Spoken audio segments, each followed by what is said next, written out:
Altura agora para a rubrica A Última Fronteira. Está connosco, como é habitual ao domingo, o Miguel Gonçalves, o Coordenador Nacional da Sociedade Planetária. Bom dia, Miguel. Bom dia, Cristiana. Começamos hoje a nossa viagem com a descoberta de centenas de novas galáxias.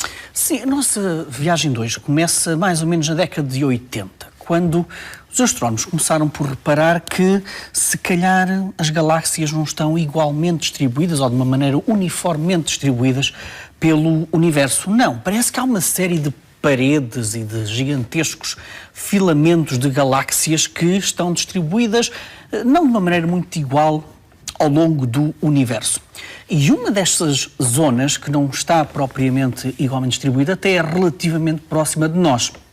É uma zona que tem um nome curioso, quase parece um nome de um bicho-papão, chamado o Grande Atrator, e é realmente misterioso, porque os astrónomos ainda conhecem muito pouco sobre o que será esta particular zona do espaço, relativamente perto de nós, a cerca de 250 milhões de anos-luz, e que tem, enfim, na sua extensão máxima, cerca de 400 milhões de anos-luz de comprimento. Ora, nós também não conhecemos muito sobre o que é este grande atrator, porque ainda por cima situa-se numa zona do nosso céu em que o próprio brilho da nossa Via Láctea impede-nos ver como deve ser, digamos assim, esta zona do universo altamente misteriosa. O que nós sabemos é que a nossa galáxia, o nosso grupo de galáxias e todo um conjunto de aglomerados de galáxias que estão à nossa volta estão misteriosamente a ser atraídas para esta zona do espaço.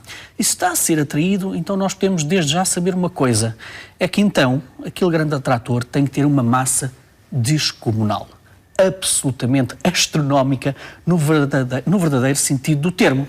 Ora, e também desde a década de 70, 80, que os astrónomos utilizam, enfim, a tecnologia que têm à sua disposição para olhar para aquela zona, descobriram algumas galáxias, muitas galáxias, naquela zona do espaço, mas o número de galáxias presentes, e que sequer é conhecido até agora, não conseguia explicar uma atração gravitacional tão grande para o grande atrator.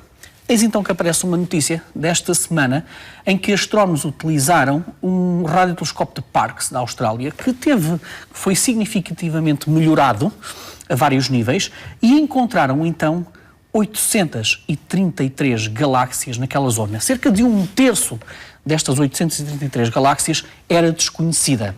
E, portanto, encontraram um conjunto, uma metrópole de filamentos de galáxias na zona do grande atrator que pode ajudar a compreender por que razão é que nós temos então toda uma enorme quantidade de galáxias a serem atraídas para esta zona do grande atrator. Ainda provavelmente estamos à espera de encontrar muitas mais galáxias para poder justificar esta atração tão poderosa pelo grande atrator, mas de qualquer forma nós vivemos curiosamente numa altura da humanidade em que nós temos tecnologia que nos consegue dar novas pistas sobre o que está por trás de enormes colunas de poeira e de brilho e, portanto, conseguimos quase ter uma espécie de voyeurismo cósmico para zonas que são altamente misteriosas, como é o caso do grande atrator. Portanto, é uma das notícias da semana a descoberta de uma enormíssima quantidade de galáxias naquela zona do grande atrator. Mas esta semana também ficou marcado, olha, por uma cena mais parecida como o David e Golias galáctico. E é uma história curiosíssima que vem do telescópio Subaru, que é um telescópio situado no Havaí, mas que é operado pelo Japão.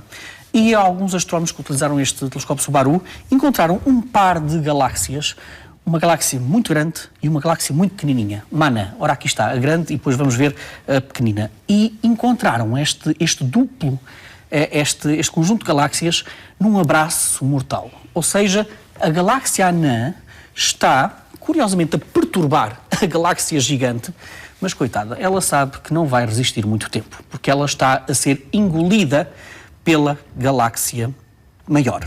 Isto é uma história muito curiosa e que reflete bem a cooperação entre os astrónomos profissionais e amadores. É que esta galáxia anã é uma camuflada, Cristiana, camuflada, porque durante muito tempo ela desapareceu dos registros fotográficos que foram feitos nesta zona. Os astrónomos pensavam até que ela já tinha sido engolida, precisamente pela galáxia gigante, mas Umas fotografias tiradas por astrónomos amadores mostravam ali uma manchazinha qualquer perto da gigante. E os astrónomos profissionais ficaram curiosos com aquilo. E então o que é que fizeram os astrónomos profissionais? Bom, foram buscar os grandes telescópios, nomeadamente o Subaru, para olhar para aquela zona, e é muito interessante ver estas composições, digamos assim, de uma grande galáxia a absorver uma galáxia pequena por uma razão simples. É que a nossa galáxia, da Via Láctea, tem à sua volta todo um conjunto de galáxias satélites pequeninas. E, portanto, neste momento, também a nossa própria galáxia da Via Láctea está a absorver também estas galáxias mais pequenas. E, portanto, ver este tipo de fenómenos noutras galáxias é uma maneira também de compreender melhor precisamente o que está a acontecer nas nossas redondezas. E agora, Miguel, criações sem Marte, chamemos-lhe assim, podem ser úteis na Terra.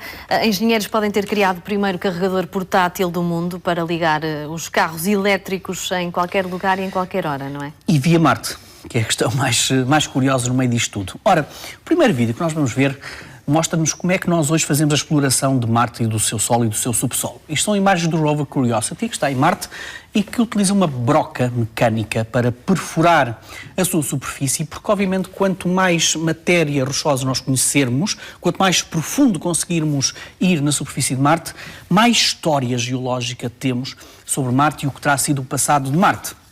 Neste momento, este tipo de brocas consegue chegar a ter cerca de 2 metros de profundidade, mais coisa, menos coisa.